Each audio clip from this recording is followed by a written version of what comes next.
Backstage Live. This is Sharon Lam. This is Nick Dorian. Yes, and we're in episode 4. 4. And Happy Chinese New Year. Go ahead. We hope your Chinese New Year today will be filled with prosperity. It's the year of the dragon, right, this time? No. Then what year is it this time, huh? It is the dragon. Ooh. Shall we check that out? Year of the Dragon. Oh yeah. Yeah, it is Year of the Dragon. Alright. Wow, I'm more Chinese than you.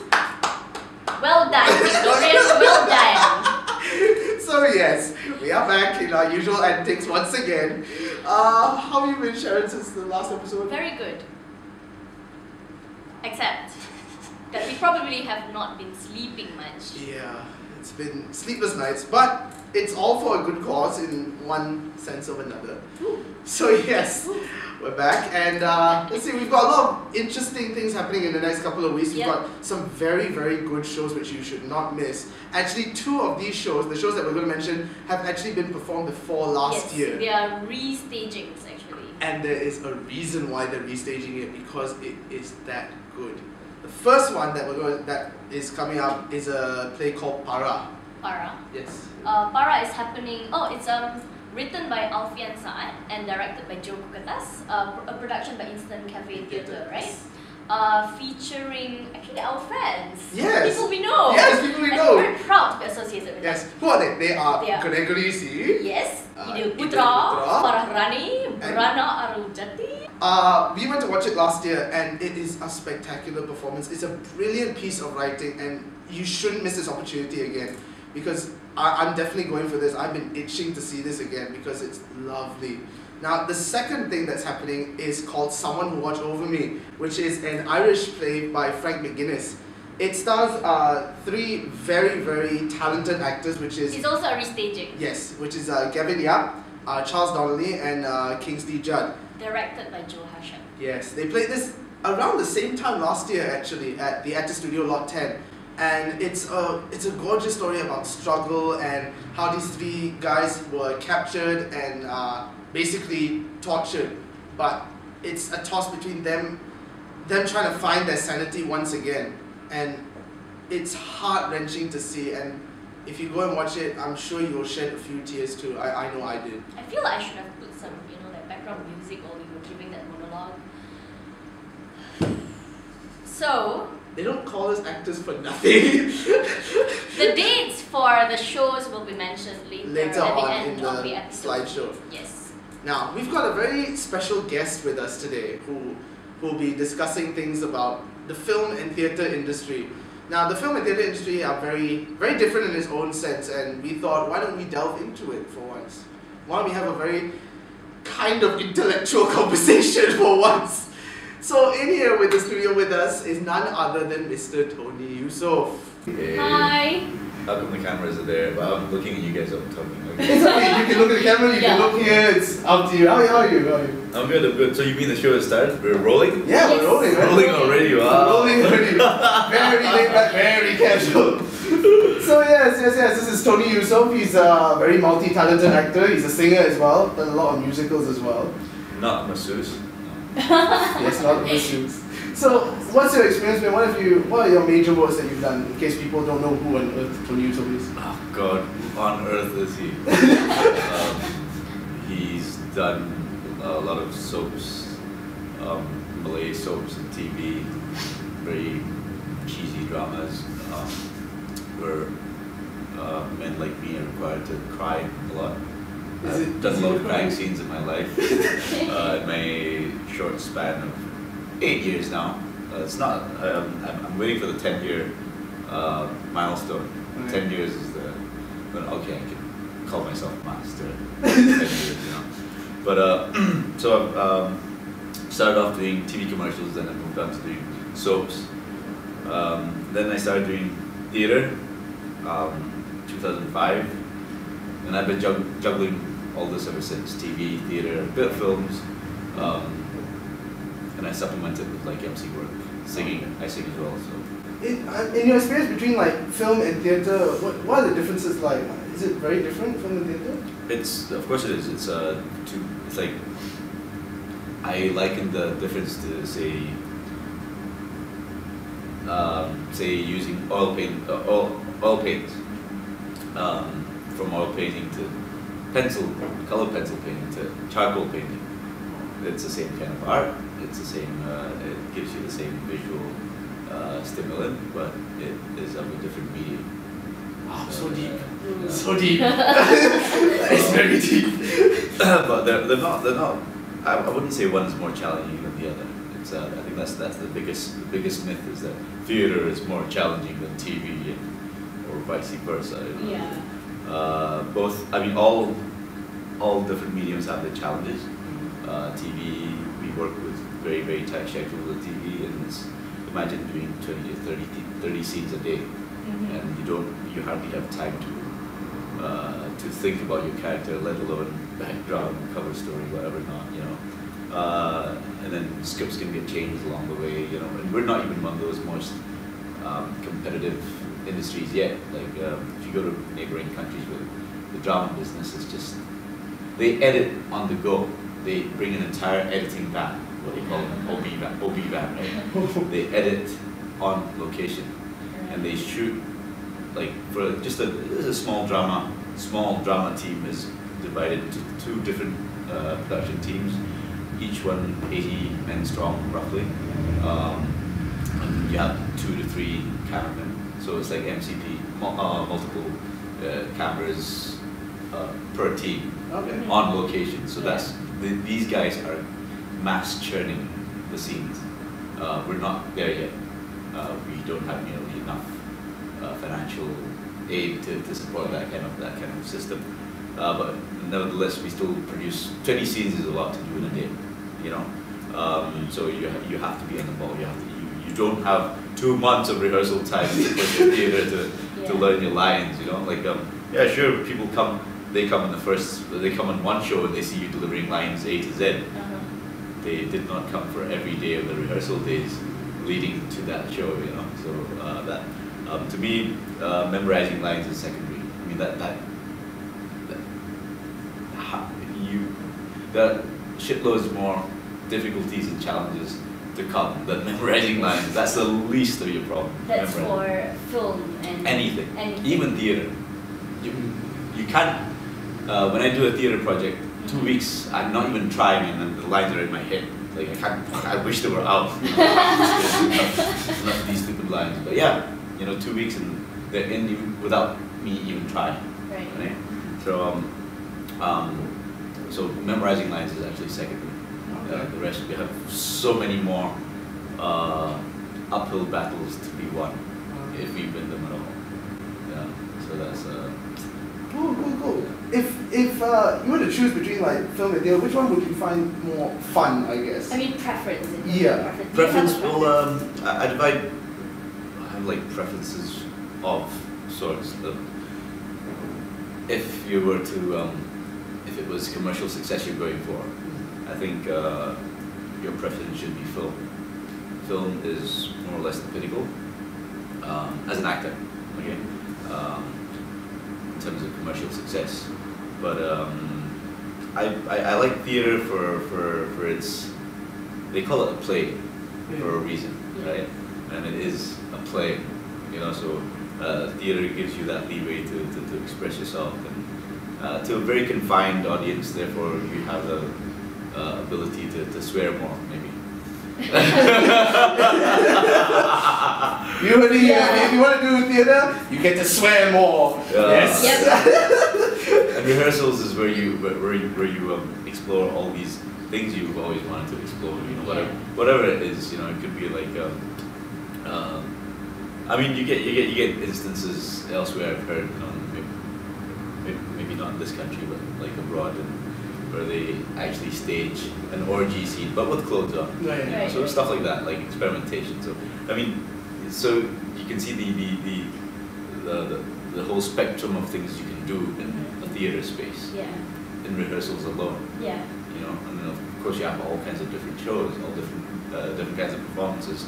You have your straight play kind of shows, and you have your sketches. You have your 10-minute series of that.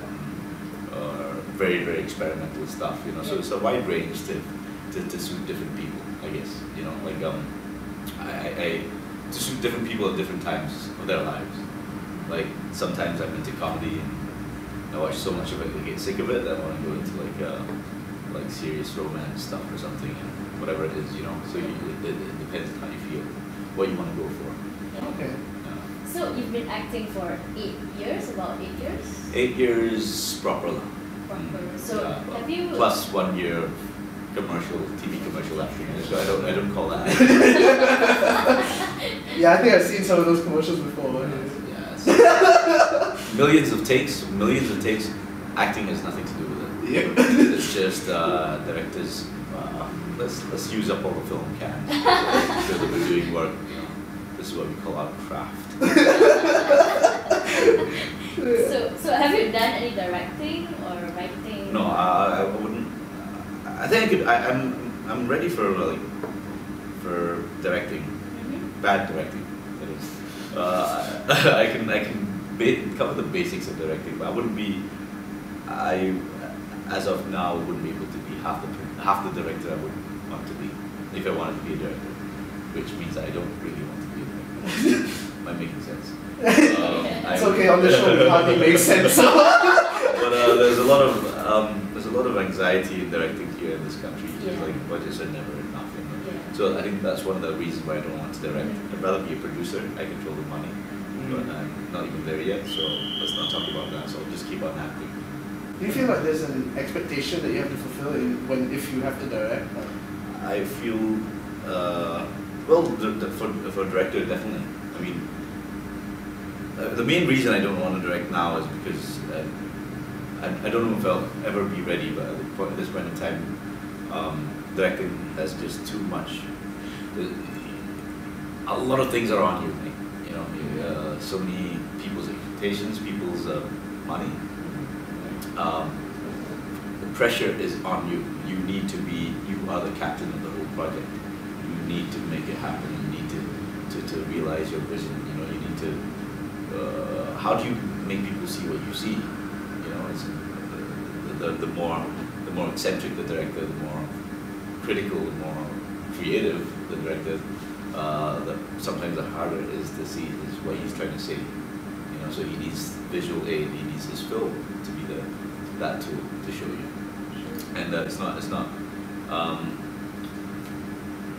I wouldn't be able to handle that stress. You know, imagine if you want this to be achieved, and you come for the day's shoot, and we don't have this, we don't have that, we don't have that.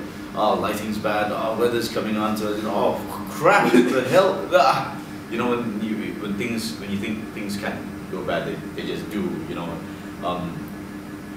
like shooting in Sarawak, where right now it's just raining non-stop. Yeah. You know, how do you deal with that kind of pressure, with that kind of stress? Because I work with directors who've been facing crazy scheduling and weather and location problems, and they've just been keeping their cool the whole time. I can never do that. Like, how do you not get stressed out? Yeah. I'd shoot up. You know, like,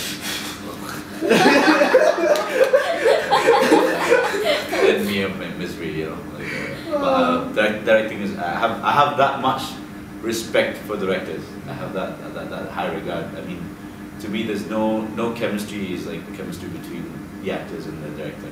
Yeah. You know, the actor, director, and his actors. Yeah. Sure. I think that has to that is still observed, and rightfully so. Even in voice acting alone, you know, animation. You know, people think animation is animation. There still is a lot of acting. Yeah. There still is a lot of acting involved, and again, the chemistry between the actors and the director. Right. It needs to be. It's not a dance. It's like conductor, musician, music, something like that. Okay. Yeah. Alright. So what made you get into acting? Because I had a day job. I had a 9 to 5. I got pretty. It wasn't fulfilling. Yeah. For me at the time, and so it was. I tried out a few different jobs until I landed myself in an opportunity to go for casting for a TV commercial. Yeah. And I was lucky, fresh face, got there, cast, and 2 weeks later got the news, hey, you got the job. So you only need to take a couple of days off for the shoot. That was it. I had a day job then, I had an office job. So it was just a matter of taking a sickie, you know, emceeing for really sick somewhere else, right? But yeah, so like it was about a year of doing that on and off, because you don't do TV commercials every day. You shoot like, if you're lucky, once a month, you know. But it was good extra supplemental income. Yeah. And so that became more interesting to me as like a type of work, a type of job, right? So like, well, but I can't really call TV commercial modeling like a job. It's not a proper job enough. I mean, it was a lot of fun, so it can't be a job. And somebody offered, said, hey, do you want to try out something more stable? Say something more long term, more spread thinly into the fabric of time. It's called drama shooting, you know. So like a 26 episode, you take about two months to finish or something. At least like if I do land myself a project, it'll be like so 1-2 months full on shooting. And I did. I landed myself this soap. It was 3 months of work, 3 months of studio shoot, and that was a crossroads then, whether I should continue working the normal job or to quit that and do this, because I couldn't do both at the same time. It was just impossible. And I was 27 at the time, so I thought, almost 30. You know, you have that. Yeah. 30 things out, right? Yeah, I understand. So I said, screw the day job. Let's try this out, because it's 3 months after all. So within 3 months, I'm sure within 3 months I can like network around and get myself another job after that. Yeah. But it wasn't so easy. I was still lucky. I mean, given the circumstances back then. I mean, my first year was tough, but I managed to get jobs just before I drowned. You know, like another job comes in. But it was like that. It was the first 3 months of shoot, then 1 month of nothing.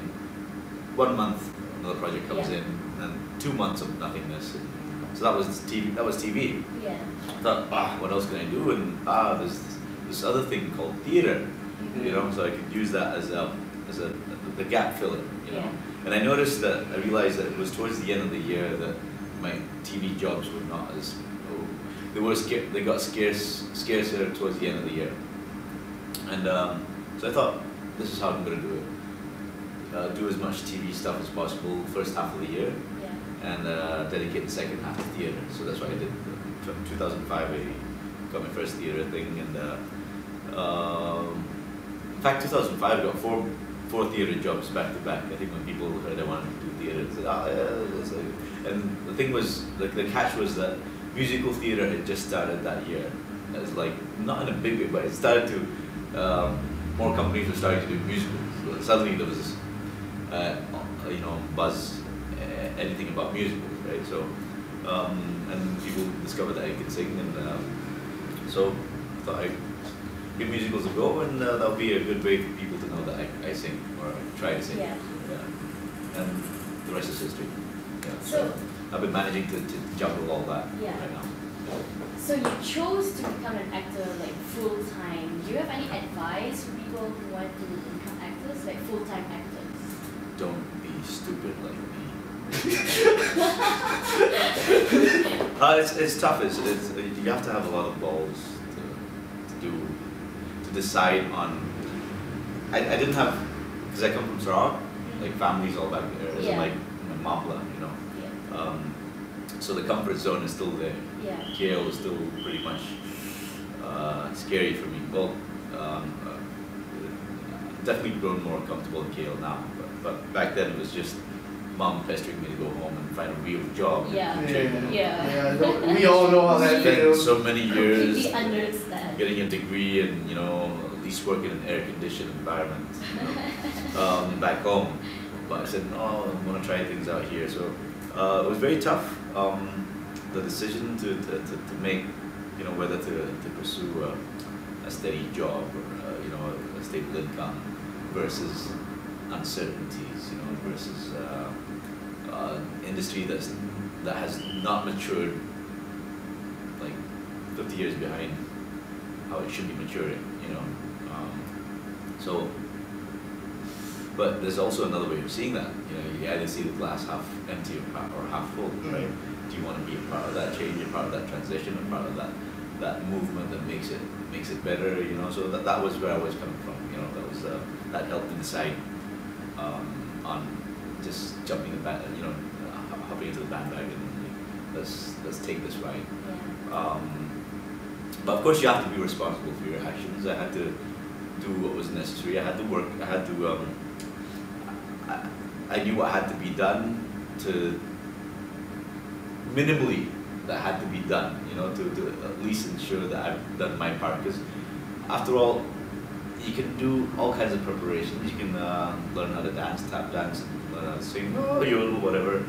Learn your lines, learn tons of monologues. But if you're just not what they want, so you have to have all this in mind. So you have to learn to handle rejection as well. Of course. I've been rejected so many times. You could reject me now.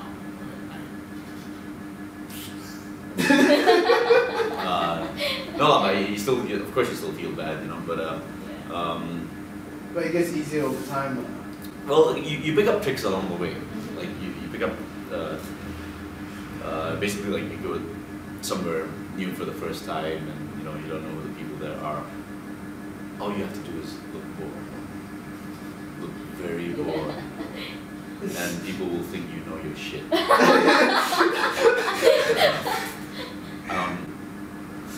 But yeah, a lot of it, you must never take luck out of the equation. There's a lot of that. But having said that, it's not just. You see, you still have to do your part. You still have to, because you don't get the job. There are thousands breathing behind your back, wanting that same job. You know, so you got to keep yourself abreast of. Keep yourself abreast. Tony. This is the Tony I know. Yeah, you gotta. You have to have flair for it as well. Like I've always been a movie buff, so it wasn't difficult for me. I have like certain actors I like and certain say types of films or movies or shows or genres that I'm an ideas sort of person. I like watching clever stuff, you know, reading clever stuff. So it depends on what you've got inside, how it sparks inside. You know, you have to give it enough love for it to love you back. Yeah, that's my take on it.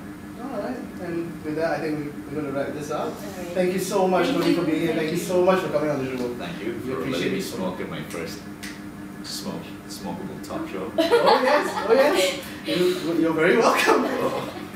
Now moving on to one more thing, something that we forgot to mention earlier. There'll be auditions happening very soon for a play called It's the End of the World. It's the End of the World by EMP. Yes, It's the End of the World Now Run Screaming by EMP. It's a long title. But yeah, for any aspiring actors out there who are itching to dip their hands, even if you've had experience or haven't had any experience whatsoever, this is definitely an opportunity for you. Now, as you can see on your screen right now, all the details are there. If you miss this opportunity, well... Run screaming. Yep. And one last thing before we move on to what's happening in the next 2 weeks is this. Battling Street Warriors is now on DVD. So yes, if you didn't manage to catch it in the cinemas, if you didn't manage to catch it on Astro First, you have no excuse now. It's at DVD stores, you can find it anywhere now. It's $24.90. Please go and watch it, because this is something I'm very, very proud of. Now, let's take a look at what's happening in the next 2 weeks.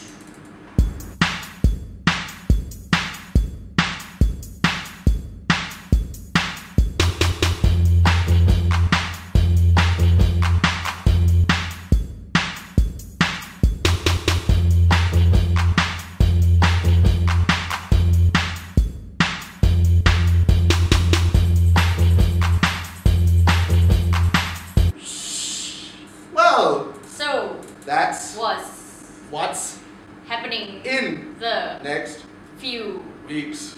And We've already come to the and of the show. Yes. that So, wasn't yes. bad. Yes. So thank you again for watching.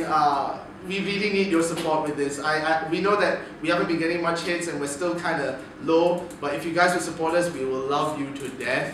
So yes, it comes to the end. Stick around for not next week, the next episode. Until then, I am Nick Dorian. I'm Sharon Long. And this has been the Backstage Stage Long.